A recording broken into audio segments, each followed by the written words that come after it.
कितनी अजीब बात है, कहने को तो हम एक मॉडर्न सोसाइटी में रहते हैं, पर समलैंगिक समानता और महिलाओं के स्वावलंबी होने की बात आती है तो आज भी हमारी ये मॉडर्न सोसाइटी समाज, संस्कृति और लोग क्या कहेंगे ऐसे रूढ़िवादी सोच के तले दब जाती है। बस इसी सोसाइटी का हिस्सा है मेरे आज की कहानी की किरदार पायल। मेजर विजय और विभा तिवारी की बड़ी बेटी। कहने को तो वह बड़ी थी, पर लाड दुलार बिल्कुल छोटे बच्चे की तरह मिला था उसे अपने घर में। उसका छोटा भाई भी उससे बिल्कुल छोटी बच्ची की तरह प्यार करता था।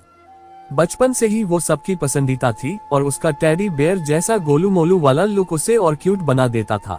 पापा की परी और माँ के दिल का टुकड़ा पायल एक परफेक्ट ऑलराउंडर थी।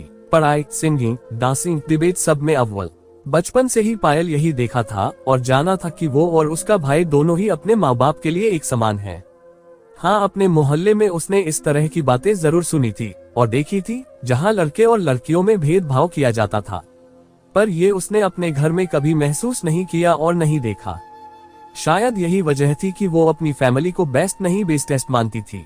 सूर्यनगर जैसे छोटे शहर में रहकर भी उसे कभी ये महसूस नहीं हुआ कि उसे कोई सुविधा नहीं मिल पा रही या उस पर कोई पाबंदियां लगाई जा रही हैं। उसके कहने से पहले ही चीजें उसके सामने होती थी, चाहे वो पढ़ाई के लिए कंप्यूटर हो या अपनी सिंगिंग की हॉबी को फॉलो करने के लिए गिटार हो। उसके पापा अपनी लाडली को किसी चीज की कोई कमी नहीं होने देते। एक दिन पायल बेसब्री से अपने 12वीं के रिजल्ट का इंतजार कर रही थी। अपनी 12वीं की परीक्षा में उत्तीर्ण होकर पायल ने फिर से वो इतिहास दोहराया जो टॉपर पायल ने 10वीं में रचा था।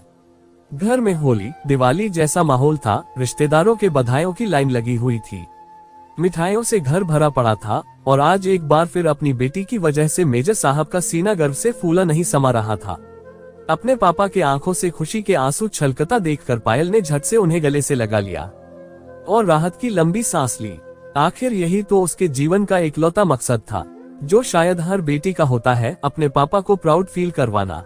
रिजल्ट्स के कुछ दिन बाद ही इंजीनियरिंग कॉलेज से कॉल आ गया और अपने सपने की तरफ एक और कदम आगे लेने का वक्त आ गया था। वैसे तो सवालों की सुनामी सी चल रही थी पायल के मन में। घर से इतनी दूर रह पाऊंगी या नहीं, मम्मी के बिना मुझे नींद कैसे आएगी। आज तक तो मैं माँ पर निर्भर थी, वहाँ अपने सारे काम खुद करके पढ़ाई करनी होगी। पढ़ाई अच्छे से कर पाऊंगी या नहीं, कहीं मैं गलत संगति में न पड़ जाऊं, ऐसे ही न जाने कितने सवाल पायल के मन में आ रहे थे। उसने अपनी आंखें बंद की और एक लंबी सांस ली। उसे सिर्फ अपने पापा का चेहरा दिखाई दिया और उसने इन सारे सवालों को दरकिनार कर सिर्फ एक बात सोची कि 4 साल की इस जुदाई से उसका और उसके पापा का वो सपना पूरा हो सकता है जो दोनों ने साथ देखा था। तिवारी परिवार की पहली इंजीनियर का ताज अपने सर पर पहनना चाहती थी पायल।